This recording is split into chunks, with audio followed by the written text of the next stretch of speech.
No one in the Romano mansion ever said it out loud, but everyone feared the same truth. If that dog ever killed someone, Vincent Romano wouldn't stop it. Diesel wasn't a pet. He was a 120-pound reminder that even a Mafia king had limits. Trainers bled. Guards kept their distance. Even Vincent watched him from behind glass. Never too close. Never alone. Then, on an ordinary afternoon, something impossible happened. A 7-year-old girl walked through the one door no one was allowed to open. Cameras caught her small white dress stepping into the courtyard. Diesel lifted his head. The growl rolled low, heavy, final. Men reached for their guns. Someone whispered a prayer. But the girl didn't scream. She didn't run. She looked at the monster everyone feared, and smiled. And in that moment, the Romano Empire began to crack, not from violence, but from something far more dangerous: recognition. No one could explain why the door leading to the East Wing courtyard was unlocked that afternoon. Maria, the head housekeeper, swore she had checked it 3 times before noon, the same way she had every day for the past 3 years. Yeppe, the chief of security, insisted the surveillance system showed no unusual movement, no intruders, no mistakes. Every rule had been followed, every precaution had been taken. And yet, the impossible still happened. Vincent Romano was standing on the second-floor balcony when he saw her. At first, his mind refused to accept the image forming below. The East Wing courtyard was a forbidden zone, a place even armed men avoided without orders. But there, standing on the sunlit stone path, was a small girl in a white dress. She looked impossibly fragile against the cold gray walls, like a misplaced dream in the middle of a nightmare. Vincent's breath caught. Opposite her, Diesel began to rise. The massive bulldog unfolded himself slowly, muscles tightening beneath scarred skin. His head lifted, amber eyes locking onto the tiny figure before him. The low growl that followed was not loud, but it carried weight, vibrating through the courtyard stones and straight into the bones of every man who heard it.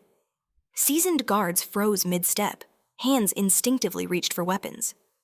Somewhere inside the mansion, someone whispered a prayer. Vincent's fingers clenched around the iron railing. His mind emptied of strategy, power, calculation. Only one thought remained, sharp and absolute. It's too late. For 3 years, Diesel had been the one thing Vincent Romano could not control. Trainers had failed. Specialists had fled. Even Vincent himself had learned to keep his distance, to watch from behind glass, to accept that some forces answered to no one. If Diesel attacked now, there would be no stopping him in time. But the girl didn't run. She didn't scream or cry or back away like everyone else had. Instead, she tilted her head slightly, studying Diesel with an expression that did not belong in that courtyard. There was no fear in her eyes, only quiet focus, as if she were listening to something no one else could hear. Then she whispered something. The words were too soft to carry upward to the balcony, but whatever she said sliced clean through the moment. Diesel's growl faltered. His ears twitched. The tension in his body, coiled tight as a spring, hesitated. And then, impossibly, Diesel stopped. He did not lunge. He did not bare his teeth. Slowly, almost cautiously, the massive dog lowered himself, his front legs bending first, his broad chest sinking toward the stone. His posture shifted from attack to submission in a way no one had ever witnessed. A wave of disbelief swept through the courtyard. Vincent felt it then, an unfamiliar weakness in his knees, a sensation that forced him to brace himself against the railing. In decades of ruling through fear and violence, Vincent Romano had never knelt before another living being. Yet in that moment, his body betrayed him. Because he knew, in 3 years, no one had ever made Diesel do that. The girl stood still, her white dress fluttering slightly in the afternoon breeze. Up close, Diesel looked even more terrifying. His body marked by old scars that told stories no one wanted to hear. His jaw alone could crush bone. His eyes had terrified men twice her size. But she looked at him the way someone looks at a wounded thing, not a dangerous one. Vincent's mind raced backward, sifting through memories he had buried under years of crime and calculation.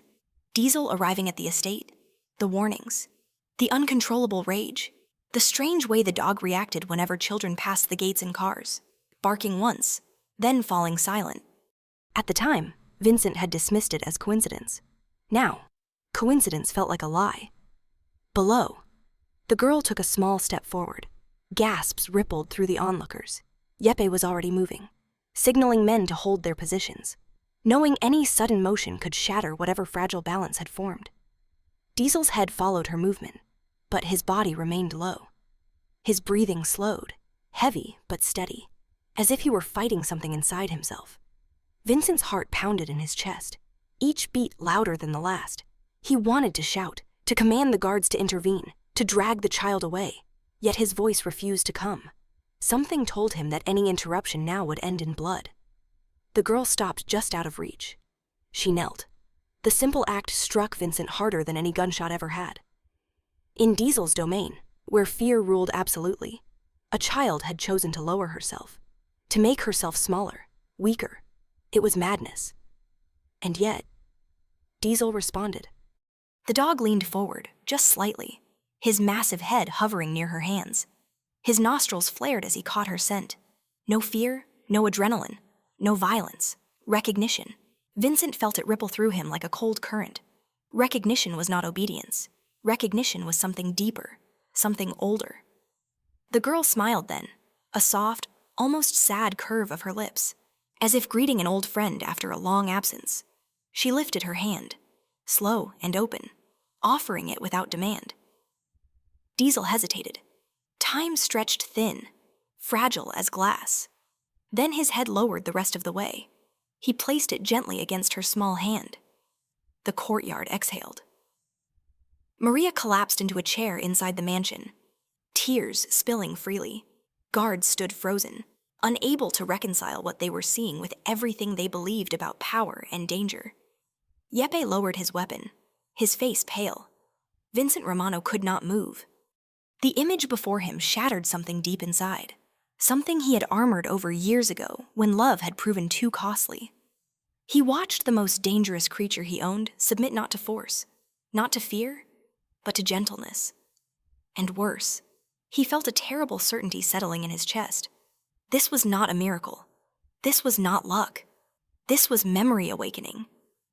The girl stroked Diesel's scarred head with careful fingers, her touch reverent, as if she understood exactly where it hurt. Diesel's eyes closed briefly, his massive frame relaxing, the violence that defined him receding like a tide. Vincent swallowed hard. For the first time in years, he was afraid, not of losing control, but of what it meant that he never truly had it. Because if a child could dismantle the monster he had failed to command, then perhaps everything Vincent believed about strength was wrong.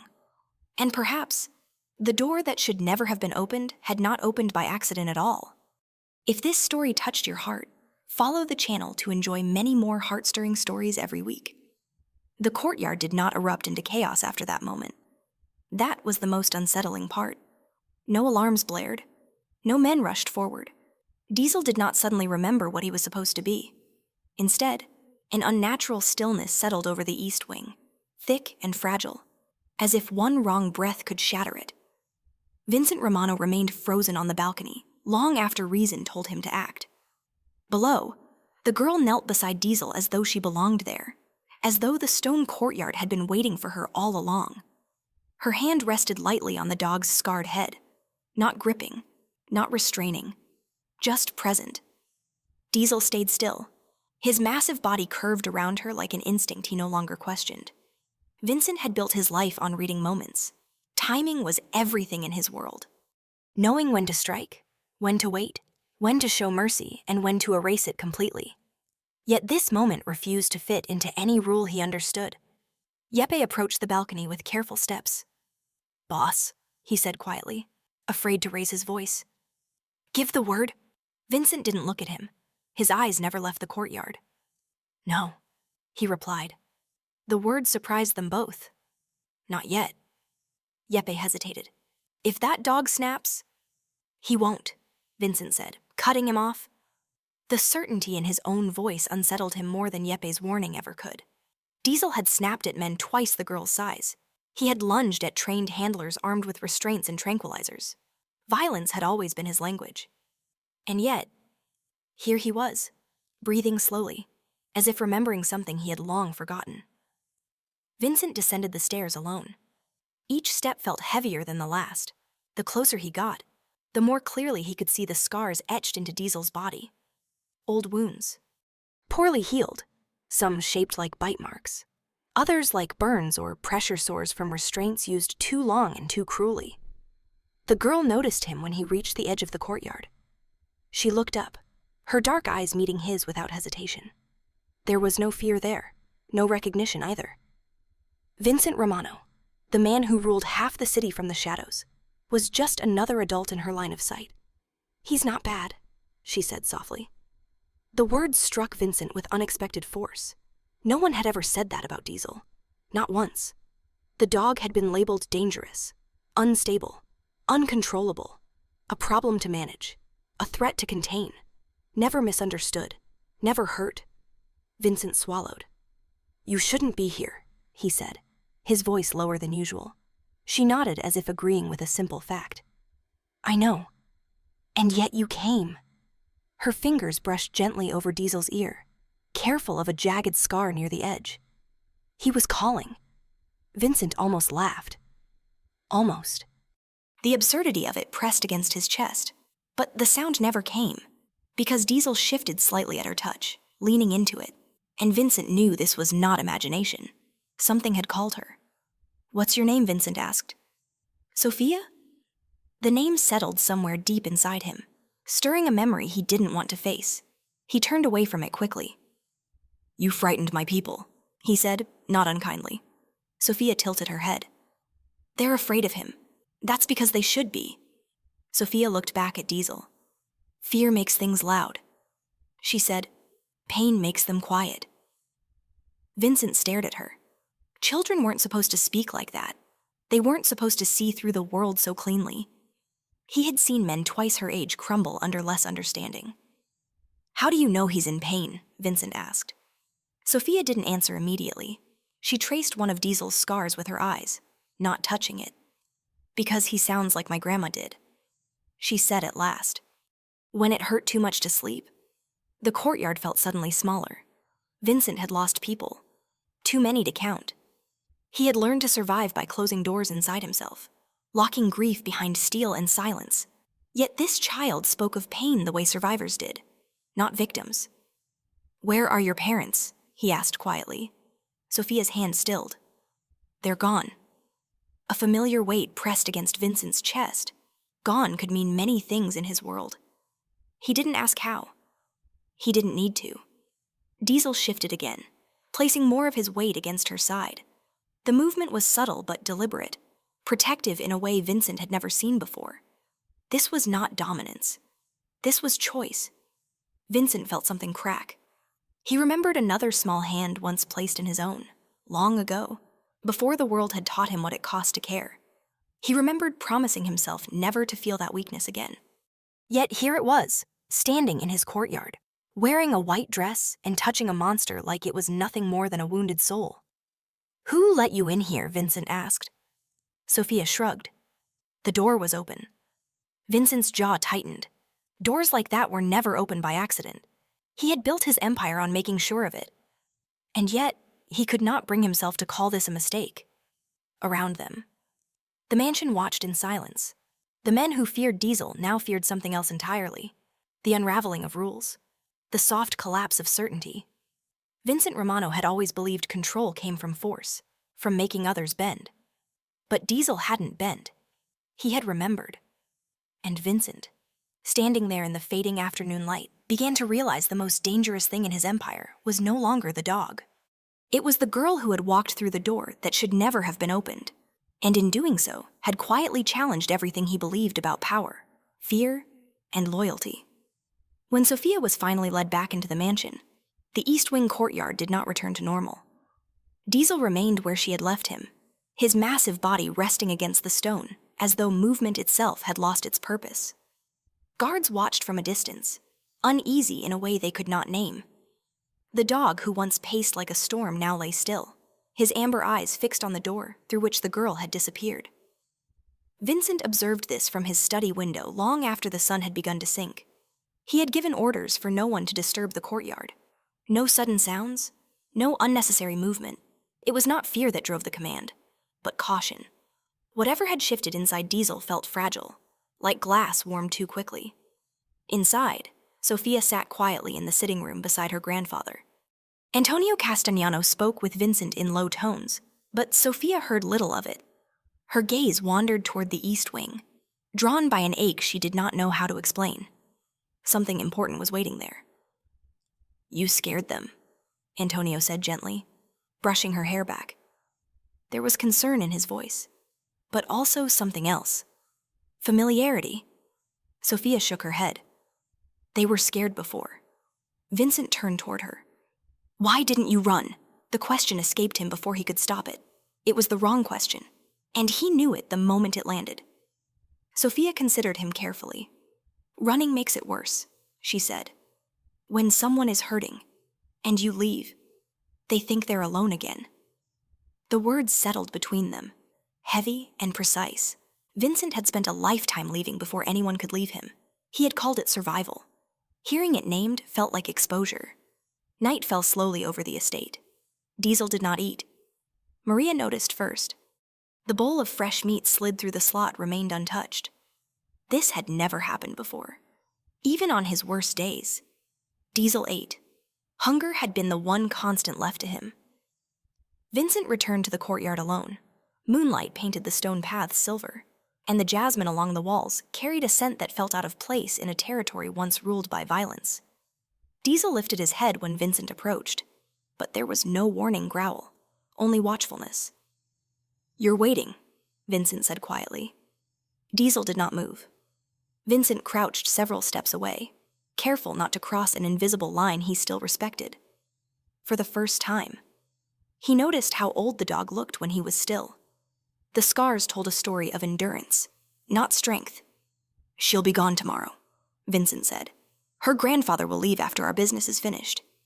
Diesel's ears twitched. Vincent exhaled slowly. "I don't know why you listened to her," he admitted. "But you did. And now you won't look at anyone else." Diesel's gaze remained fixed on the door. That night, Sophia dreamed. She stood in a narrow place filled with noise and shadows. Chains rattled. Men shouted. A younger Diesel lay bleeding on cold concrete, his eyes wild with fear. Sophia was older than she remembered being, her hands dirty, her heart pounding. She knelt beside him and whispered his name, though she could not remember how she knew it. She woke with a sharp intake of breath. Sophia sat up, pressing her palm to her chest. The memory faded quickly, like mist burned away by morning, but the feeling remained. Loss, separation, waiting. The next day, Diesel refused food again. Vincent canceled a meeting without explanation. His men noticed. They always noticed. The girl had not only changed the dog, she had disrupted the rhythm of the estate. Sophia found Vincent standing near the east wing doors shortly before noon. "May I see him?" she asked. Vincent studied her for a long moment. "Only if you promise to leave when I ask." She nodded. The door opened. Diesel rose immediately, his tail moving once, slow and unsure. The sound of his breathing changed, softer, almost disbelieving. Sophia stepped inside without hesitation, the familiarity in her movements unsettling in its certainty. "You waited," she said. Diesel moved toward her, stopping just short, as if asking permission. Sophia smiled and reached out. This time, he pressed his head into her shoulder, his weight heavy and grounding. Vincent watched from the doorway, something tightening in his chest. Sophia sat with Diesel until the afternoon light shifted. She spoke little, but her presence filled the space. When she finally stood, Diesel followed her steps exactly, stopping when she stopped, watching when she turned away. "You remember," she whispered. Vincent stiffened. "What did you say?" he asked. Sophia looked up at him. "He remembers me." The certainty in her voice chilled him. "That's impossible," Vincent said. Sophia frowned slightly. "Memories don't go away," she replied. "They just get quiet when no one listens." Later that evening, Vincent made a call he had avoided for 3 years. He asked questions he should have asked when Diesel first arrived. Names, places, details. The answers came slowly, reluctantly, as if dragged from a past that preferred to stay buried. A fighting ring, an undefeated dog, and a child who calmed him between matches, a child who whispered to him in the dark. Vincent closed his eyes. When he ended the call, Diesel was lying near the courtyard door again, waiting. Vincent understood then. The girl had not changed Diesel. She had returned him to himself. And in doing so, she had begun to unravel a truth Vincent Romano was no longer sure he could afford to ignore. The answers Vincent received that night did not give him peace. They sat in his chest like unfinished business, sharp-edged and restless. Long after the call ended, he remained alone in his study, the city lights beyond the windows flickering like distant warnings. He replayed the words in his mind again and again. A fighting ring, an undefeated dog, a child used as an anchor between acts of brutality. He had built an empire on blood and silence. Yet even he felt unease at the thought of what Diesel had survived. When Vincent finally returned to the courtyard, dawn was breaking. Diesel was awake. The dog lay near the door, alert but calm, as if he had never slept. His eyes lifted when Vincent approached, and for the first time, they held something other than challenge or indifference. There was expectation there, not toward Vincent, but toward the space behind him.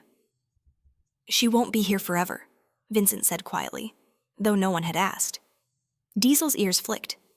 Vincent exhaled slowly. "Neither will you," he added, surprising himself. The words carried weight. Diesel had always been a problem to manage, a threat to contain.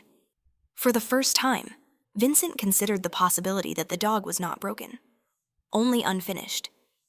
Sophia spent that morning with her grandfather, listening as adults discussed matters she pretended not to understand.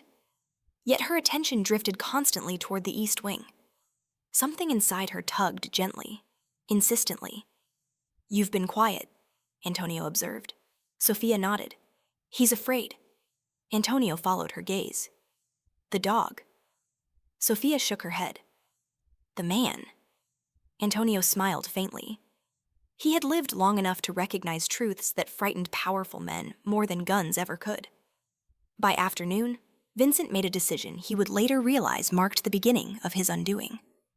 He ordered the courtyard gate opened fully. No restraints, no chains, no armed men nearby. The command rippled through the estate like a rumor no one dared to repeat aloud. Diesel had never been allowed that freedom. Even Vincent had not trusted him with it. Sophia stood beside Vincent when the gate creaked open.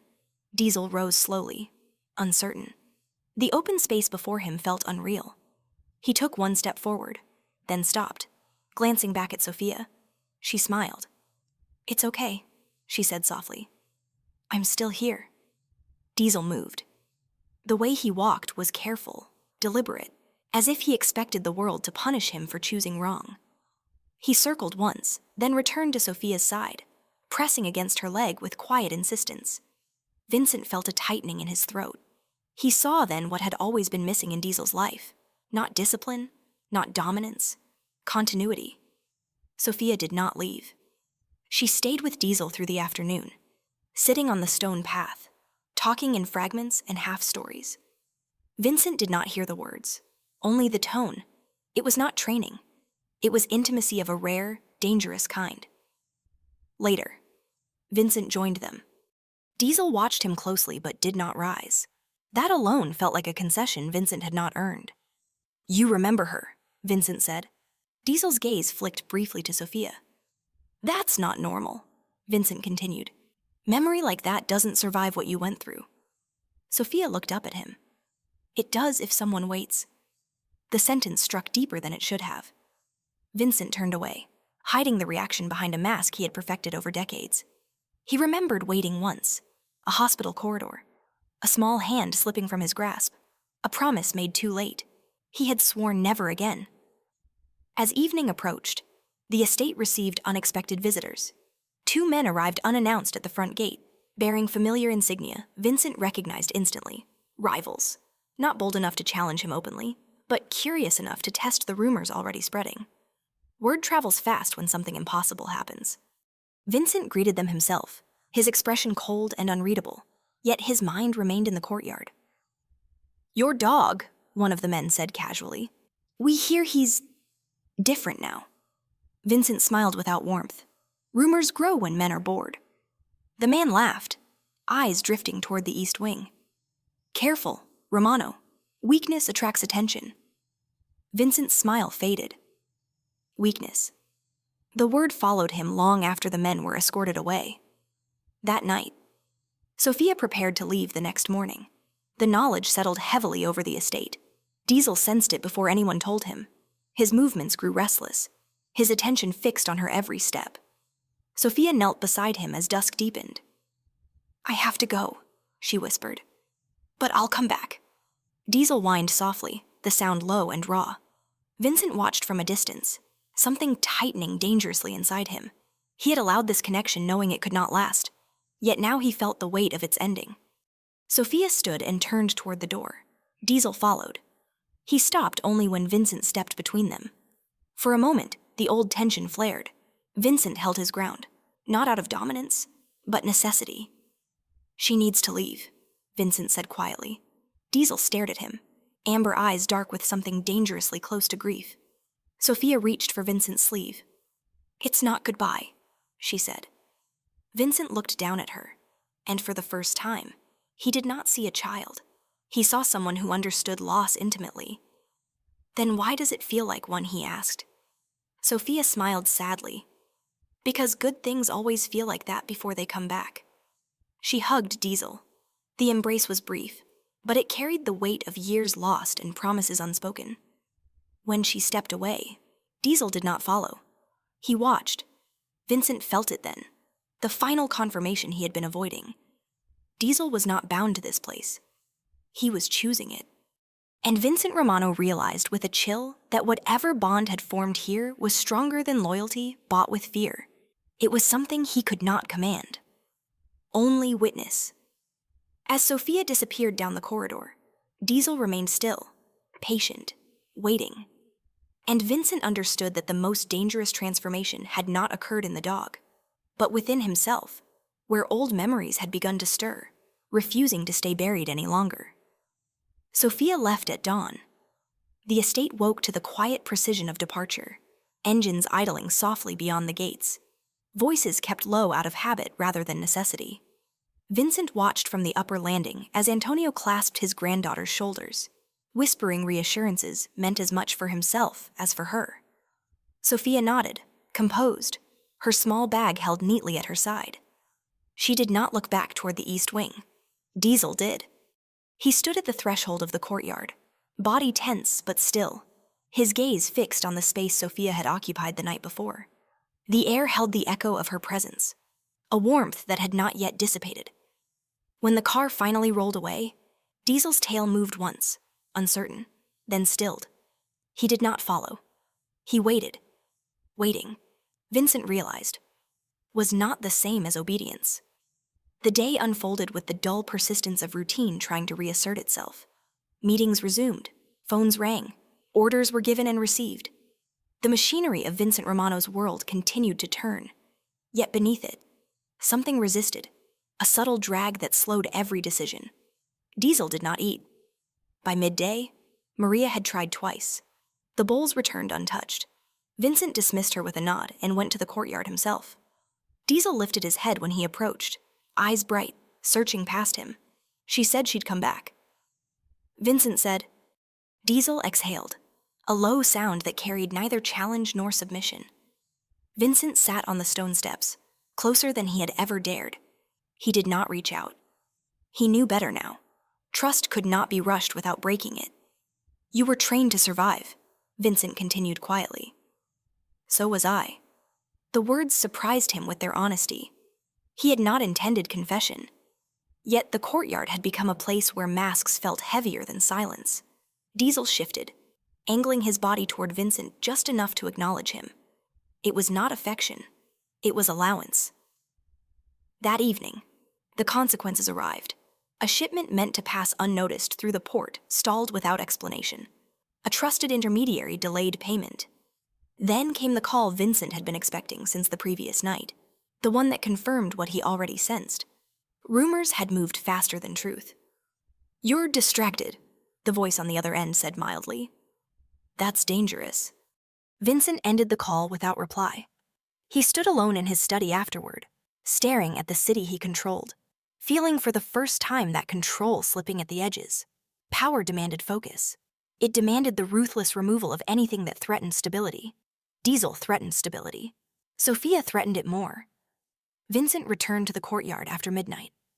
Diesel was awake, sitting rather than lying down now, posture alert but patient. The dog's gaze lifted immediately, searching for something Vincent could not give. You're not leaving, Vincent said quietly. Not tonight. Not tomorrow. Diesel's ears flicked. That's not a promise, Vincent added. It's a choice. The dog studied him with an intensity that made Vincent feel exposed. This was not the gaze of an animal assessing threat. It was the gaze of something weighing intention. Vincent felt a familiar impulse rise, the instinct to impose order, to assert dominance, to end uncertainty with force. He crushed it. You stayed when she left, Vincent said. You could have broken through the gates. You didn't. Diesel's head tilted slightly. Why? The question hung unanswered. Yet Vincent felt its truth settle anyway. Diesel had stayed because leaving without her would mean returning to the man he had been. The weapon. The monster. Sophia had given him something to wait for. The next morning brought news Vincent could not ignore. A rival faction had moved into territory that had long remained untouched. A quiet test disguised as coincidence. Vincent understood the message clearly. They sensed weakness. They sensed distraction. He convened his men with the efficiency of habit. Orders were given. Lines were drawn. But as strategies unfolded, Vincent's thoughts drifted repeatedly to the courtyard. By late afternoon, Diesel paced. The movement was slow at first, measured, then increasingly restless. Vincent watched from the balcony, a tightening in his chest. The dog was not reverting. He was unraveling. Memory without continuity was a wound. Vincent descended the stairs again, dismissing the guards with a glance. He approached Diesel deliberately, stopping just within the range that felt dangerous enough to matter. She'll return, Vincent said, but not if this place destroys what she brought back. Diesel halted. Vincent crouched, leveling himself with the dog's gaze. I can protect you, he said, but only if you choose to stay. The choice hung between them, raw and unadorned. Vincent realized then that he was not negotiating with an animal. He was asking for allegiance without force. Diesel took a step closer. Vincent did not flinch. The dog lowered his head slightly, not in submission, but in acknowledgement. A boundary shifted, quiet and irrevocable. That night, Vincent made another decision. He ordered Diesel moved out of the East Wing, not into confinement, not into isolation, into the inner gardens, closer to the house, closer to people. The command sent shockwaves through the estate. Men argued. Maria crossed herself. Yeppe questioned Vincent openly for the first time in years. Vincent silenced them all with a single look. Diesel followed without resistance. As he settled into the new space, Vincent watched him closely. There was no aggression, no challenge, only vigilance and an undercurrent of anticipation. Sophia's absence lingered like a held breath. Vincent stood alone as the night deepened, aware that every choice he had made in the past 48 hours carried consequences he could not yet see. Power had always demanded sacrifice. He had never questioned whose. Now, he wondered what it would cost to choose differently. In the quiet, Diesel lay down, facing the path that led toward the gates. He waited.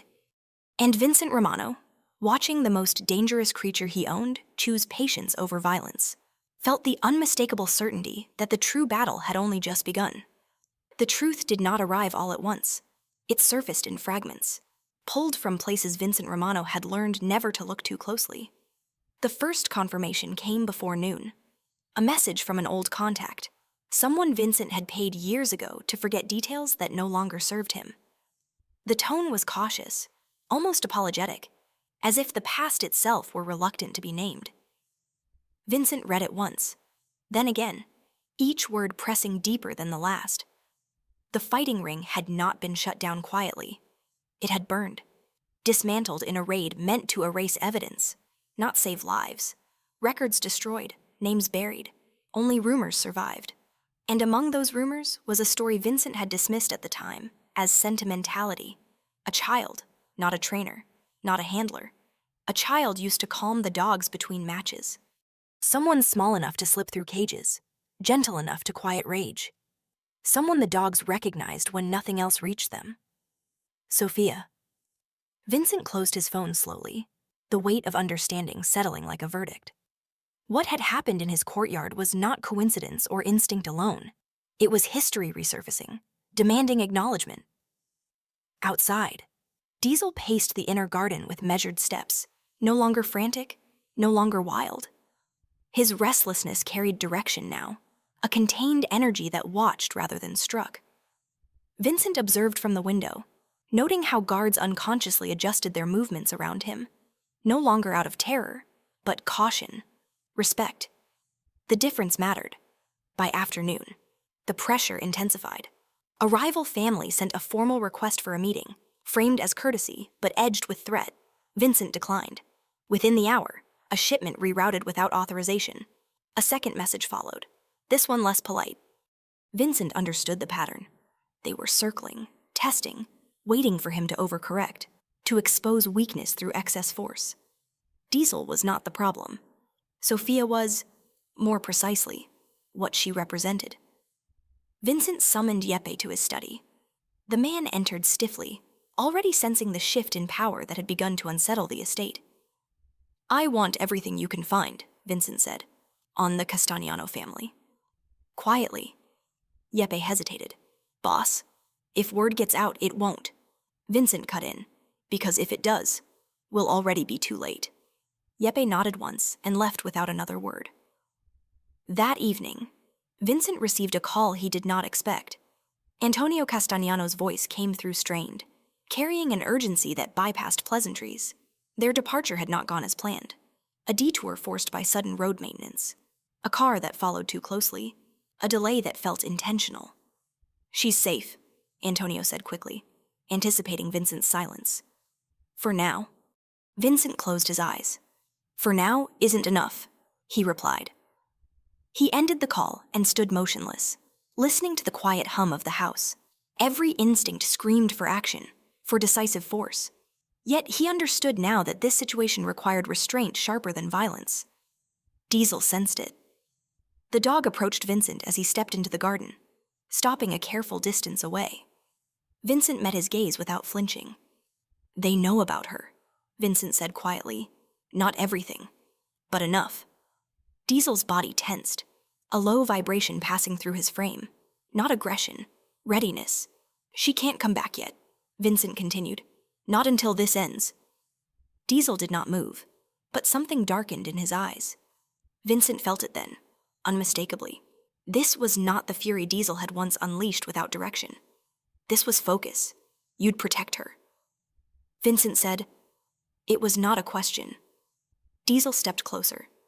Vincent exhaled slowly, feeling a boundary dissolve. So would I. The admission cost him more than he expected.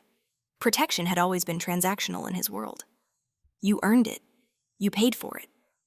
Sophia had done neither. Night fell with a deceptive calm. Vincent ordered additional security around the perimeter, subtle enough to avoid signaling panic. He reassigned trusted men to positions that mattered. The estate shifted quietly, like a body preparing for impact. Diesel remained near the gate long after darkness settled, facing outward, alert. Vincent joined him once more, the moon casting pale light across scarred fur and tailored suit alike. You stayed because you chose to. Vincent said, so did I. He did not know who he was convincing. In the early hours, Yeppe returned with information. Sophia's parents had been killed in a targeted strike meant for Antonio. The order had come from a faction that believed fear could still force Vincent Romano into alignment. They had underestimated the consequences of touching something personal. She's leverage, Yeppe said carefully. Vincent's expression did not change. No, he replied. She's a line. The distinction was dangerous. By dawn, Vincent had made his decision. He would not send Sophia away permanently. He would not hide her. And he would not pretend ignorance. Instead, he would draw the threat to himself. The plan was precise, ruthless, and irreversible. It required him to expose vulnerabilities he had never shown, to shift alliances, to burn bridges that had once ensured his dominance. Diesel watched as Vincent issued orders, his presence steady and watchful. For the first time, Vincent understood what loyalty without coercion felt like. Not obedience, alignment.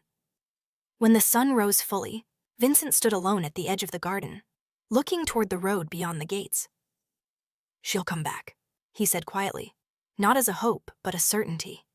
"And when she does, this place will be safe." Diesel sat beside him, facing the same direction.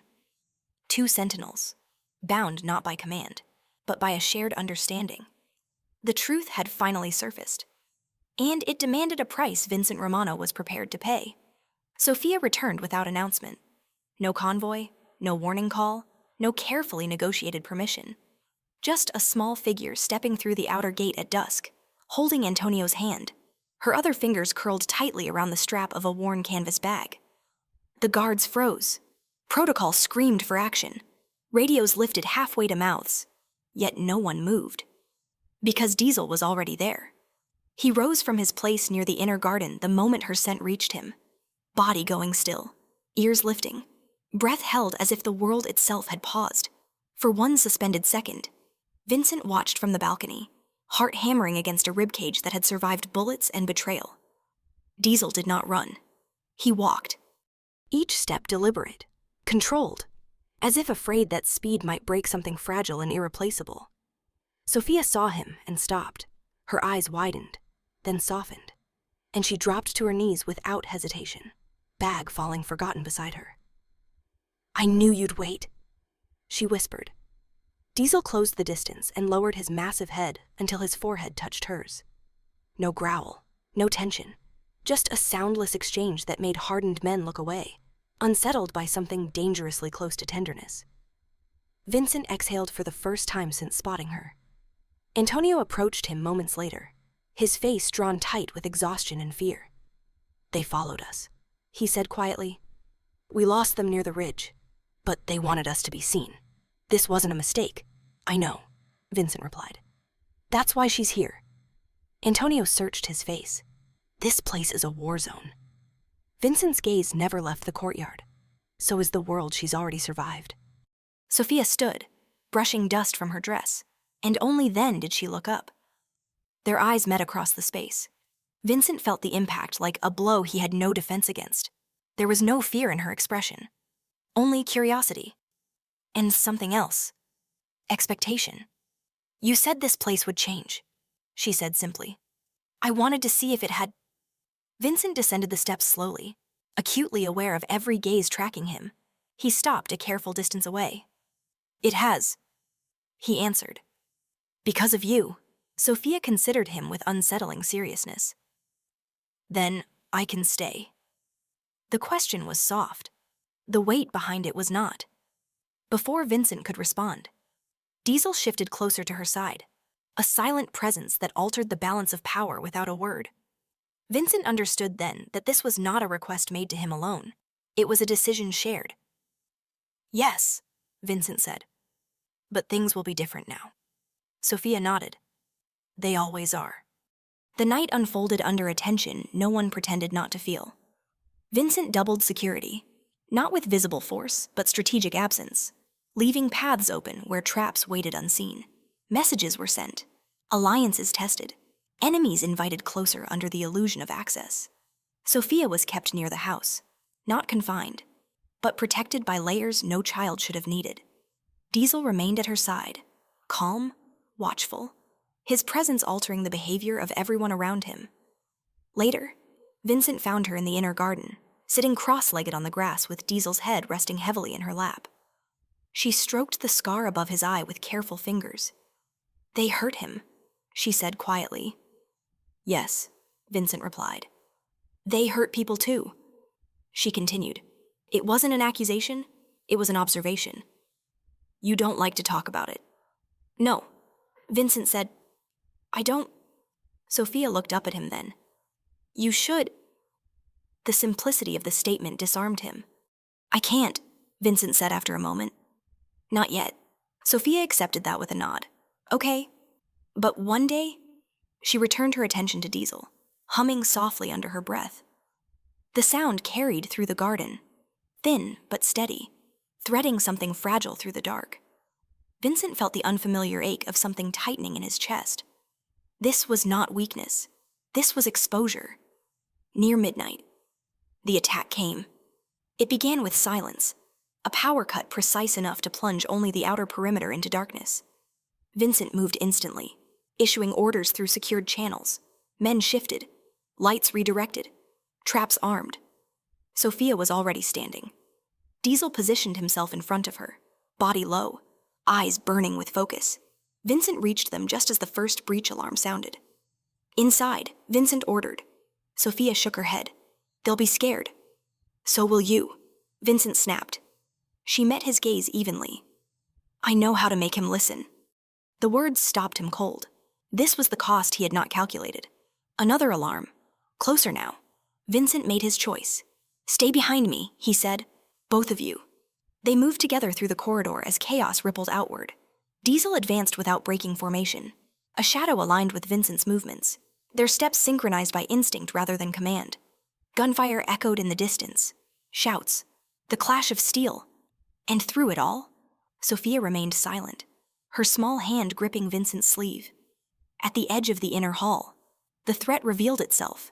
A single man, cornered but desperate, weapon raised, eyes wild. Diesel tensed. Sophia whispered one word. Enough. Diesel froze. The man hesitated, confusion breaking his momentum. Vincent did not. The threat ended in a heartbeat. When it was over, silence rushed back in, heavy and absolute. Vincent looked down at Sophia. She was trembling now, the delayed cost of courage, but her gaze was steady. You chose us, she said quietly. Vincent realized then that she was right, and that nothing would ever be the same again. Morning arrived without peace. The estate looked unchanged under daylight, stone washed pale by the sun, gardens trimmed with obsessive care. Yet everyone felt it. The quiet after violence carried a different weight, one that pressed against the chest and refused to lift. Vincent had not slept. He stood in the observation room overlooking the inner grounds, watching Diesel move with controlled purpose as guards repaired the perimeter. The dog's posture was different now, less reactive, more deliberate, as if something inside him had settled into place. Sophia slept in a room closer to Vincent's own than any guest had ever been allowed. That decision alone sent whispers through the house. By mid-morning, the consequences began to surface. The man captured during the breach did not speak at first. He sat in the lower interrogation room, bloodied but alive, eyes fixed on the floor with a stubbornness that had survived worse men than Vincent Romano. Vincent entered alone.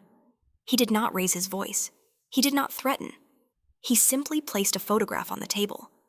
Sophia, standing in the courtyard. Diesel at her side. The man's breath hitched. You weren't hired to kill her, Vincent said calmly. You were hired to remind me she exists. The man swallowed. They said you'd send her away. Vincent leaned closer. And if I didn't? The silence stretched until it cracked. They said power always chooses itself. Vincent straightened, understanding dawning with brutal clarity. This was not about territory. It was not about revenge. It was a test of ideology. The old world believed Vincent Romano would sacrifice anything that complicated control, including a child. The man was removed shortly after. His fate decided without ceremony. Vincent returned to the upper floors, carrying a truth he could not ignore. Power could not protect what it did not value. Sophia sensed the shift immediately. She found Vincent in the library, standing before shelves he rarely touched. She did not ask questions. She simply sat on the rug nearby, knees drawn close, Diesel resting his head against her side. You're thinking loud, she said. Vincent smiled faintly. I didn't know I did that. You do when you're scared, she replied. Not unkindly. The word landed between them, unsoftened. I'm not afraid, Vincent said. Sophia tilted her head. Then why are you choosing? Vincent closed his eyes. Because she was right. The old Vincent would have reacted. He would have struck back with overwhelming force. reasserted dominance so violently that no one would dare test him again. That option still existed. It always would. But it would not end this. They won't stop, Vincent said quietly. Not because you're here. Because you matter. Sophia traced a finger through the carpet. Then why did they let me live before Vincent hesitated? The answer felt like another betrayal. Because you were invisible, he said. To them. Sophia looked up sharply. And now, Vincent said, you're proof that something else is possible. The words surprised him with their truth. Sophia was not leverage. She was contradiction. She made the old rules look fragile. Diesel shifted, pressing closer to her. Vincent noticed the way his body curved protectively, not aggressively. This was not defense driven by fear. This was guardianship. That afternoon, Antonio arrived. He looked smaller inside the walls of the estate. A man who had once commanded rooms, now moving with careful humility. He did not sit when Vincent gestured for him to. I won't ask you to promise safety, Antonio said. I know better. Vincent nodded. Then don't ask. Antonio's gaze drifted to Sophia, laughing softly as Diesel nosed her hand for attention. She's changed him, he said. Yes, Vincent replied. And me? Antonio met his eyes. That frightens you. It should frighten everyone, Vincent said. They spoke then of plans that felt more like confessions, of lines Vincent was willing to cross back over, of alliances that would not survive the shift, of the kind of power that could not be enforced with fear alone. When Antonio left, Vincent remained standing long after. The evening brought another test. A message arrived through an untraceable channel, an invitation framed as negotiation, offered by the same faction that had orchestrated the breach. Neutral ground, mutual benefit. An end to escalation. Vincent read it twice. They want to see you choose, Sophia said from the doorway. He turned, startled. You shouldn't be listening, she shrugged. I always do. Vincent studied her, this child who spoke like someone who had learned the cost of silence too early. If I go, he said, I might not come back. Sophia walked toward him slowly. Diesel followed, silent and alert. If you don't go, she said, they'll keep coming. Vincent knelt in front of her, lowering himself to her eye level without thinking. I don't regret letting you stay, he said, no matter what happens. Sophia smiled, small and certain. I know. That night, Vincent prepared to leave the estate for the first time since Sophia's return. He dressed without ceremony. He gave orders with restraint rather than force. He stood at the threshold of the inner garden, looking back one last time. Diesel stepped forward. Vincent hesitated, then placed a hand briefly against the dog's broad chest. Not a command, a promise. Protect her, Vincent said. Diesel's gaze did not waver. Sophia stood behind him, fingers clenched in the fabric of Vincent's coat. Come back, she said simply. Vincent leaned down, pressing his forehead to hers for a single, quiet moment. The gesture was unguarded, human in a way no one would have believed possible.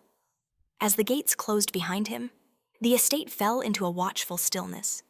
Power had carried Vincent Romano this far. What waited ahead would demand something else entirely.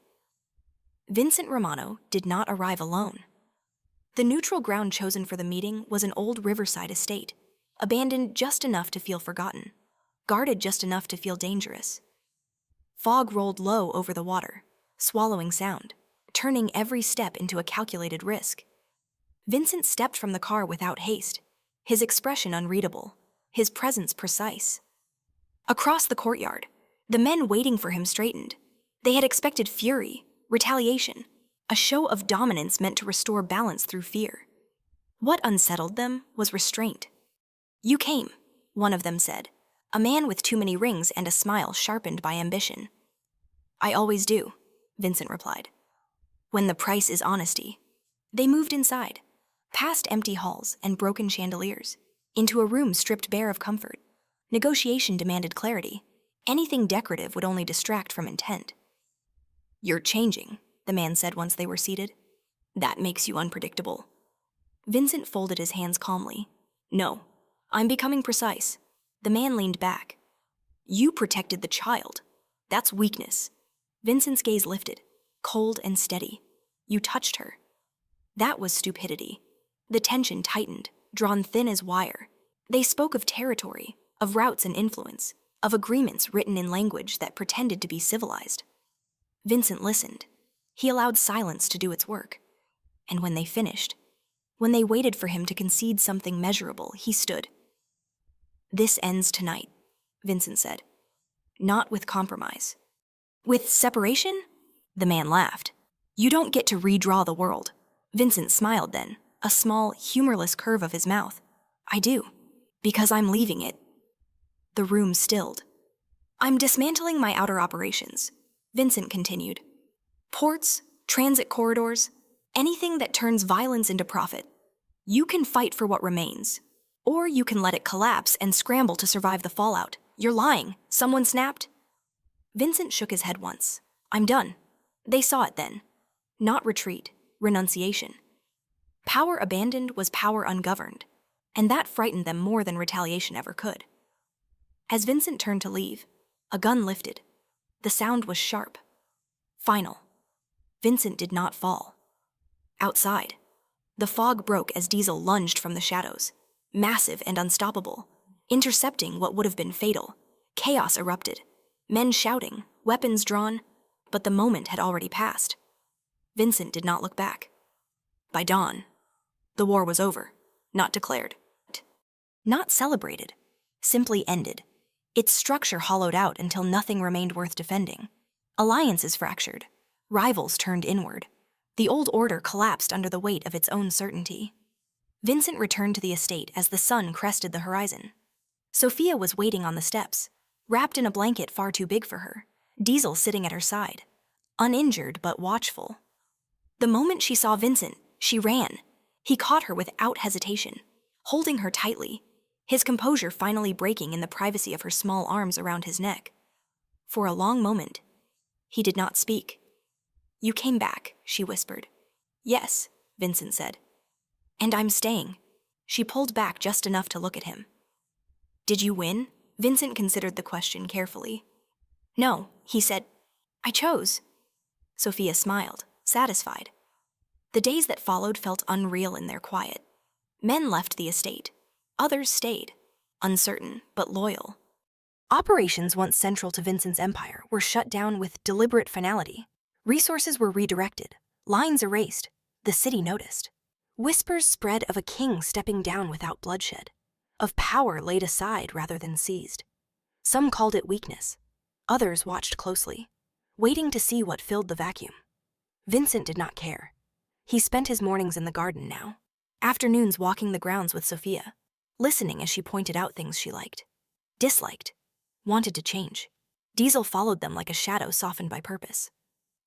One evening, as the light faded gold across the lawn, Sophia asked, "What happens next?" Vincent knelt beside her. "We build something quieter," he said.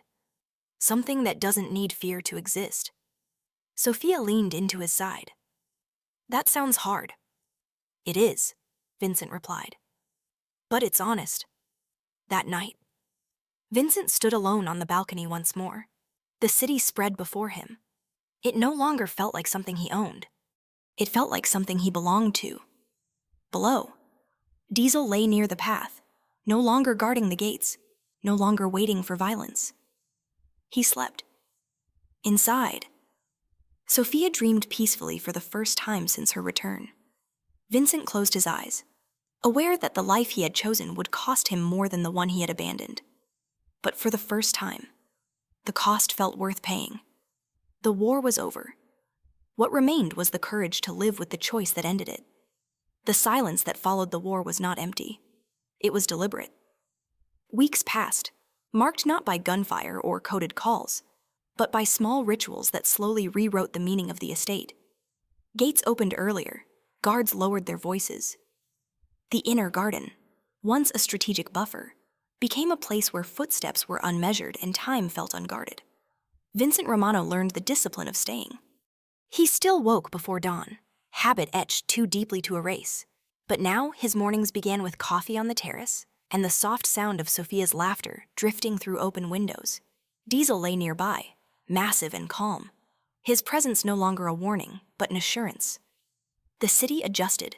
Without Vincent's shadow pressing down, old rivalries flared and burned out quickly. There was nothing to seize, no throne to claim. The vacuum people had feared never formed. Instead, something quieter took its place, a redistribution of influence that favored discretion over dominance. Vincent watched from a distance, intervening only when necessary, and even then with restraint. He had become something far more dangerous to those who thrived on chaos. He had become unpredictable in his mercy. Sophia thrived. She attended lessons in the mornings, tutors brought in carefully, their credentials checked twice, but their presence treated with warmth rather than suspicion. Afternoons belonged to the garden. She planted flowers where there had once been stone, naming each one with solemn care. "This one is brave," she declared one day, pointing to a stubborn sprout pushing through poor soil. Vincent crouched beside her. "Why?"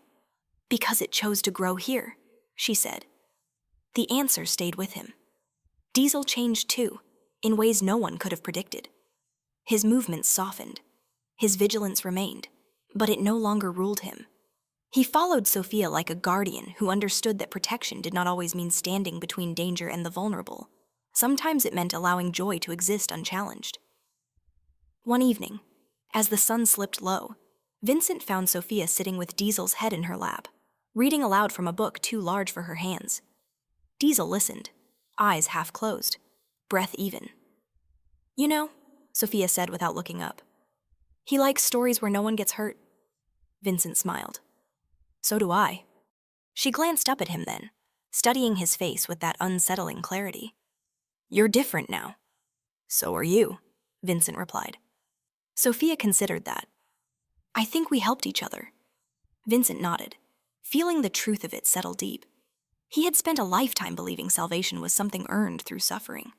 Sophia had rewritten that belief without ever trying. Antonio visited often, his posture gradually shedding the tightness of fear. He brought stories from the outside world, updates delivered without urgency. Each time he left, he did so lighter than when he arrived. One afternoon, as they stood near the gates watching the horizon fade into evening, Antonio spoke carefully. "You could still leave," he said. "Start somewhere new. No one would follow." Vincent shook his head. "This is where I stopped running." Antonio smiled then, a quiet expression of gratitude. "She'll remember that." Vincent watched Sophia chase fireflies across the lawn, Diesel trotting behind her with exaggerated patience. "So will I." The anniversary of the night everything changed, passed without ceremony. No one spoke of it. There were no memorials, no acknowledgments. The absence of fear was celebration enough. That night, Vincent stood once more on the balcony. The city spread beneath him. It no longer felt like an enemy or a possession. It felt like a place that could be lived in. Below, Diesel lay at the foot of the stairs, asleep, unburdened. Inside, Sophia slept with the untroubled ease of someone who trusted tomorrow. Vincent felt the weight of his past settle into something manageable. No longer a chain, but a history he could carry without being dragged by it. In the morning, Sophia asked him a question that startled him with its simplicity. "Do you think people can change forever?" she asked. Spoon paused midair. Vincent considered his answer carefully. "I think," he said, "that some changes don't need to be proven every day. They just need to be protected." Sophia nodded, satisfied. "Then we'll protect them together." Vincent reached across the table and squeezed her hand gently. Together, he agreed. The estate breathed around them, alive in a way it had never been before. Not because it was powerful, but because it was chosen. And in that choice, Vincent Romano found something he had never believed was meant for him. Peace, not fragile, not temporary, but lasting.